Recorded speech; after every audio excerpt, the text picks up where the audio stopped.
Welcome to the Career Studio podcast, where we boil down the noise and focus on the core concepts essential for building an energizing career you love, one that is simply an extension of who you are and how you want to live your life. Anyone can do it. It's just a matter of knowing what to focus on. Hey guys, this is my 10th episode, and I can definitely say that after 10 episodes, I've learned a lot about how to create a podcast, and I've still got a lot to learn. I think one of the big things I've realized is that, and this is very typical for me, is that I've put too much pressure on myself to have the podcast be a super accurate reflection of my ideas, right? That the articulation of the ideas is perfect. And from that perspective, these episodes have taken me so long to create in a way that's really unsustainable. And then actually a friend of mine from college commented that she felt like my personality wasn't coming through as much in the episodes. And I think certainly in these ones where I'm not talking to other people, that's what gets lost when I spend so much time trying to craft the language so specifically. So with the ambition of having these be much more manageable for me and also communicating who I am and having you feel more like what it's like to coach with me when I'm talking to my clients, I have taken a new approach to writing these. And this is the first episode that I'm trialing this new approach with. So, one of the big things I tell my clients is getting comfortable with this idea of B- work. This wasn't an idea that I invented. It's something I've taken from my coach. But the idea of B- work is that being comfortable with it not being perfect, right? So that you can get more done and move on with your life. And obviously in school, you're striving for the A, but actually in life, getting comfortable with B- is really the A. Because if you can get comfortable with B-, that's how you can do so much more. As you can get through things, produce things, balance all of the areas of your life that need attention. If you're constantly striving for A's, you're going to get F's in other places in your life. So I've really taken this idea of B- work to heart in this episode as well. And the other thing I implemented for creating this episode that is something I also tell my clients is I gave myself a time limit. I said I'm only going to spend 90 minutes writing the content for this episode, and then I'm going to record it. And so that's what I'm doing. So welcome. Let's see how this goes. This episode is about the best week of the year, what I consider the best week of the year. And when this episode will be released, which I think is the 27th of December, we will be in it. The 27th, the 28th, the 29th, the 30th, these 4 days I consider to be pretty glorious because, Christmas or the holidays in general, the festivities, they're over. And New Year's Eve, if you celebrate it, I try not to as much as possible. New Year's Eve is still days away. And work is usually slow. Or if you're in a more forward-thinking organization, you might even get off the week between Christmas and New Year's. So there's less on your plate. And so I think these are really luxurious days where you can spend more time with yourself, where you can slow down, where you can reflect, where you can kind of do a lot of nothing, maybe see less people. I'm usually overdosed on seeing people by this time. And I think it's the perfect time to reflect on the year and set intentions for the next year. And so I wanted this episode to support you in doing that and talk a little bit about how I think about reflecting on the year and how I think about planning what's important in 2023 and give you some motivation and structure to do that. So let's get into it. In general, I think the end of the year can be pretty confronting. It's normal with this kind of transition, right? A whole year has passed. You're about to enter another one. There's your age to think about as well. And I know that people listening to this episode will be in all sorts of different mind states. So maybe you're really proud and happy and you've had an incredible year and you're in a really good place. And if you are there, that is awesome. And you should bask in that and really take that feeling in. And the exercises I'm going to talk about are relevant no matter what headspace you're in. However, I think all of us are human, which means we have a human brain that has a tendency to focus on the negative. Okay, so you might find yourself maybe fixating on what you haven't done or haven't achieved, or even if you're not fixating on it, just focusing on that narrative more than a positive narrative. And that's normal and that's fine. Right? I think there's also this cultural obsession that we have with not failing. Right? I think we have this perspective that life should be a wide open street with green lights and beautiful vistas and no traffic and a perfect y equals x slope that ascends towards a summit, etc. Obviously, this is a fantasy. Life is full of twists and turns and traffic and red lights and detours. This is totally normal. And I like to remind myself that any story worth telling has obstacles, right? It would be super boring if the hero didn't have to slay the dragon, right? No one would go see a movie where someone's life just went from strength to strength and they never had anything to overcome. Everything was easy, happy clappy. There'd be no drama, there'd be no intrigue. No one would pay to see that or read that or listen to that. That'd be super boring.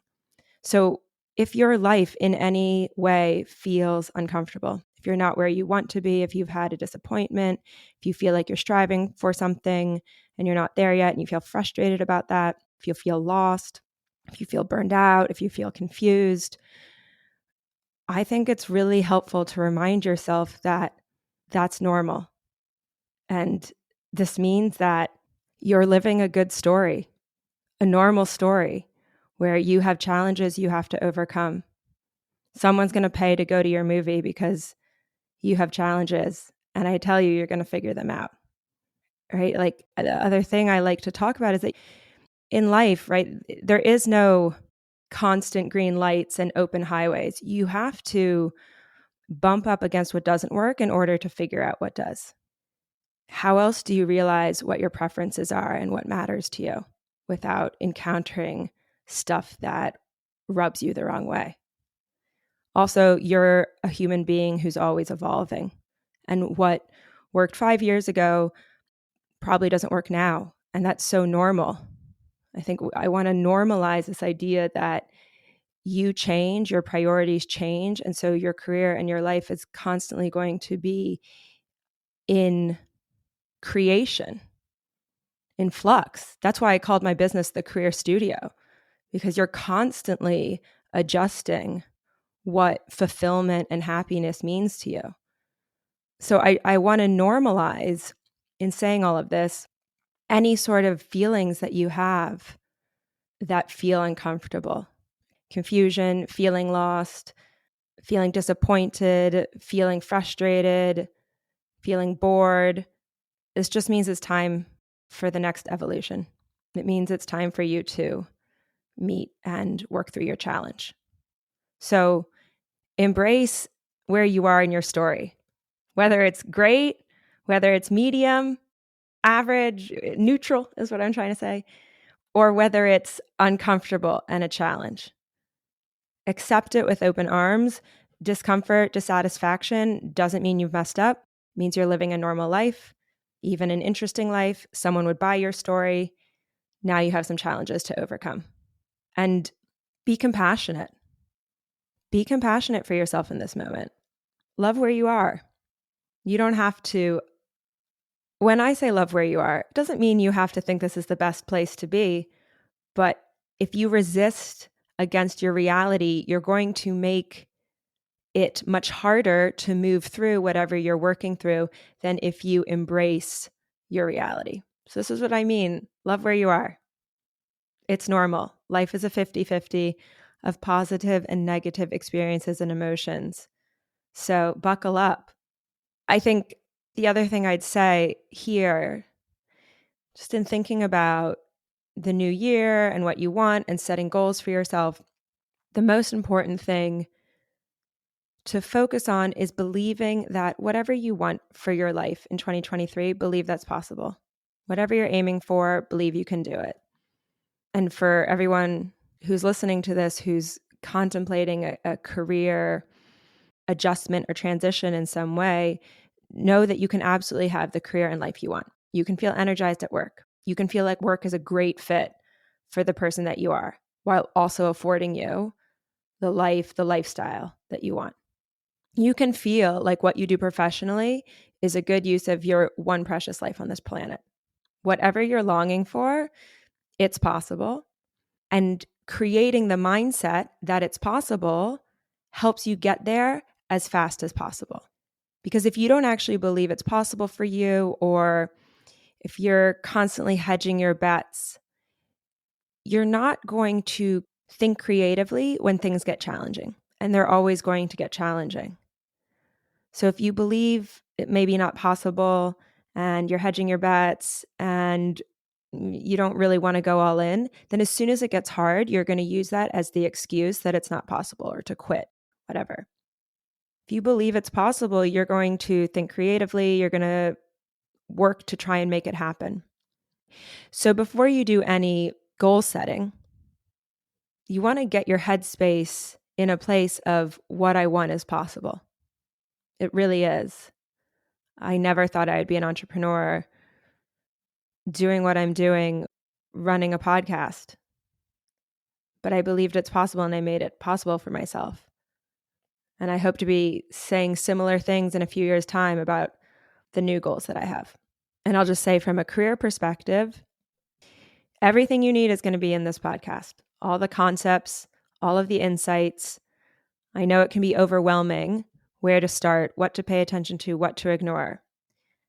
There's really 4 fundamental areas to focus on.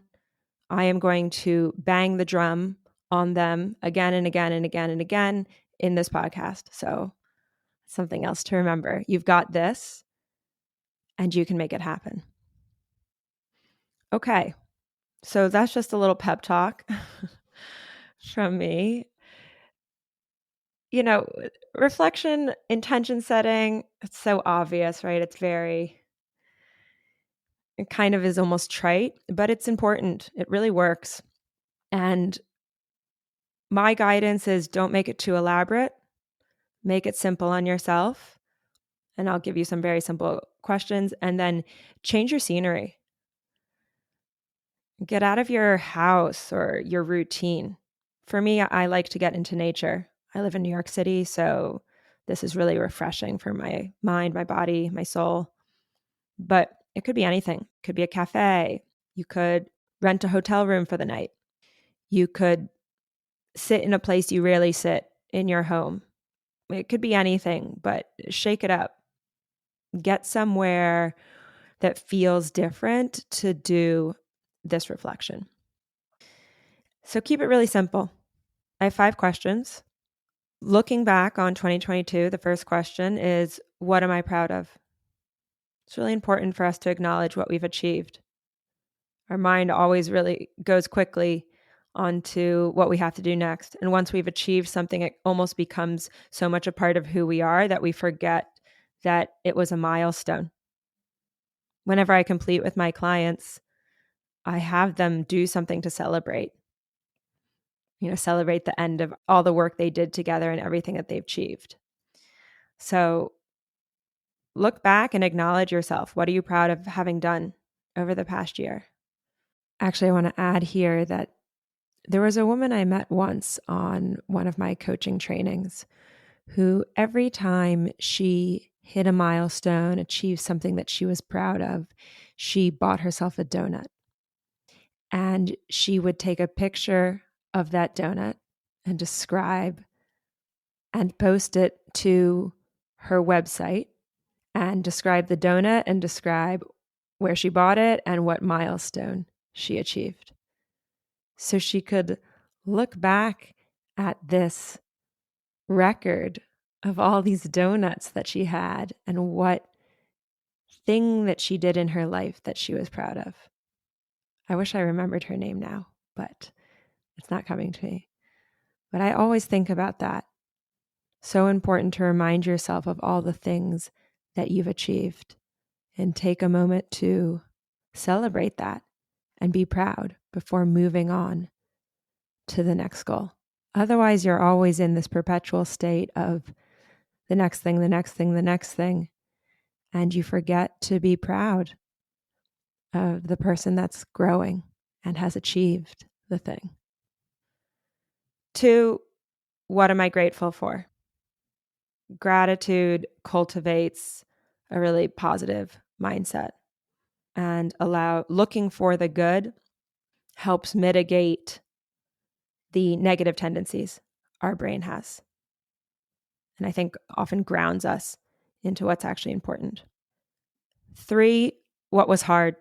Acknowledging that you did some hard things, you went through some difficult experiences, giving airtime to what was difficult or painful acknowledges those uncomfortable feelings. It can be the tendency to skip over those because we don't want to remember them. We want to brush them under the rug. But then that tells us that our feelings aren't valid, or it doesn't give us the airtime we need to really process our feelings. So when you reflect on what's hard, you're also allowing yourself to process the uncomfortable emotions and sit with that experience and shine a light on it for yourself. Acknowledging hard things is important. And then 4, what did I learn? Right? All those hard experiences and everything from the year is going to have taught you something. And what you learned hopefully will inform your future actions.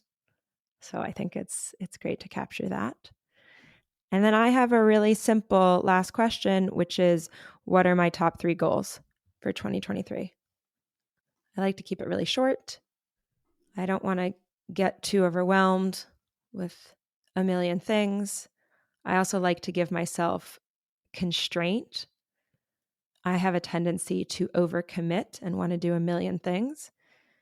So if I really force myself to pick, it shows me what's actually really important and allows me to focus more. And I think the hardest part about prioritization is saying no to all the things that you also want to do, because you have a million goals and you can't do them all. So yeah, I really like the constraint of what are my top 3 goals. And that's basically it. For my top 3 goals, I'll do work of mapping out what I need to do broadly to achieve them, kind of some of what are the broad actions that need to happen and by when. And then I'll get very specific about what needs to happen in January to kick off those top 3 goals, like what I literally need to do as like a to-do. And I will allocate how much time that's going to take. And then I will actually put it in my calendar so that I have specific things to get the ball moving right off the bat. So just to recap those 5 questions, so you could write them down, maybe pause now and get out a pen or cue up a note on your phone. The 5 questions are: 1, what am I proud of? 2, what am I grateful for? 3, what was hard? 4, what did I learn? And 5, what are my top 3 goals for 2023? Okay, so that's my structure. And then a few more things to think about in terms of writing goals. 1, make them specific and measurable. You want to ask yourself, how will I know that I've achieved this goal? Secondly, there's a Japanese principle called kaizen, which I like to talk a lot about when doing new things, creating new habits. So if you have a goal, let's say, of going to the gym 5 times a week, but currently you don't go at all and you don't exercise at all, don't start off by making your goal going to the gym 5 days a week. I would start off by making your goal like exercising at home once a week or going to the gym once a week for 20 minutes. Kaizen is actually even more minuscule than that. Kaizen would be like, if you want to go to the gym 5 days a week, for a week, your goal is to get your gym clothes on, right? And just put them on once a day for 5 days, right? And then if you can get into your gym clothes once a day for 5 days, then the Kaizen principle would say, okay, then the next week you get in your car, right? So you put your gym clothes on and you get in your car for a week. So it's like these almost microscopic habits, actions rather, that feel so little at the beginning that they're easy to do. But pretty soon it's very normal for you to be putting on your gym clothes and getting in the car, that part is easy. And then you have to just drive to the gym, right? And then you could add on little by little by little, I'm going to walk on the treadmill for 5 minutes and then I'm going to go home. Right? I mean, you probably do more, but my point is trying to explain the micro steps of the Kaizen philosophy. The reason so many New Year's resolutions fail is because people say, I have to go 5 days a week. Maybe they go 5 days a week for 2 weeks, but then they can't keep it up. And then the first week that they don't keep it up, they're like, oh, well, fuck this. Like, I can't do it. And then they give up because they didn't achieve this like huge goal, but it's so far away from the person that they are. They didn't give themselves the chance to grow into that person. So what I really like about this Kaizen philosophy is these incremental steps allow you to grow into the new person. So keep that in mind as you're thinking about what you want to do each week to move towards your goal. The other important part of this is expecting that you are going to mess up loads of times. Like if you're trying to go to the gym 5 days a week, there's going to be a week where you don't go at all, 2 weeks where you don't go at all. Don't make that mean that you can't do it. It's normal that you didn't do it. Just recommit. That's the main thing. Recommit to your goal. Recommit to trying again and learning what didn't work. So I'm just going to continue on this gym example. If you put your workouts at 6 a.m., but you can't get out of bed at 5:30 to get to the gym for 6, then maybe it's too early and you need to do it later. This is actually something that happened to me. I used to try and be this workout person in the morning, and I had to massively move the timings of that for myself. I mean, in an ideal world, I would be up at like 4:30 and I would work out in the morning because I just love the idea of being up to watch the sunrise, kind of being in that peaceful time before the world wakes up, kind of getting stuff in before the day starts. I had this vision of, slightly born out of maybe a desire to be uber productive, but also this desire to kind of have this peaceful time to myself. And I had this whole idea that was someone I could be, but I had to come to terms with the fact that my body clock is not structured that way. My body kind of wakes up at 7 and I'm very slow in the morning. So I had to adjust my schedule accordingly. So learn from what's not working and adjust and recommit with that adjustment, right? So, okay, I learned that if I don't put my gym clothes out right next to the foot of the bed, I'm not going, that's a hurdle and it takes me longer. So this week I'm going to try it where I put the gym clothes out at the foot of the bed, right? And then try that for a week and see if it works. And if it works, great, then you can add it. If not, you can try something different. But the name of the game in creating new habits, which are often goals for the new year, is just recommitment. And the expectation that you will mess up, and it doesn't mean that you can't do it. And even if you don't do the thing you wanted to do for weeks, it doesn't mean that you can't do it. Just keep recommitting. It took me like a year to be someone who went to bed at 10 p.m. And now I'm super used to it and I kind of crave that. But I had to really work on it to become that person. So make your goals specific and measurable. Remember kaizen, incremental steps towards your goal, microscopic incremental steps towards your goal. And stay committed. It's okay if you fail, if you don't do the thing you want to do. In fact, expect that you're not going to, and just stay committed. Okay. Those are my musings in my new approach to recording these podcasts. Have a wonderful best week of the year. Listen to your body. Do what it tells you to do, which is probably rest. Be kind to yourself. Believe in yourself. And I will see you in 2023. Have a good one. Hey, if you're ready to create an energizing career you love, one that is simply an extension of who you are and how you want to live your life, then I want to invite you to schedule a consultation. We'll get to the bottom of what's going on for you and exactly where you need to focus to bring your career and life into alignment. It's free. Just head on over to thecareer.studio/schedule to find a time that works for you.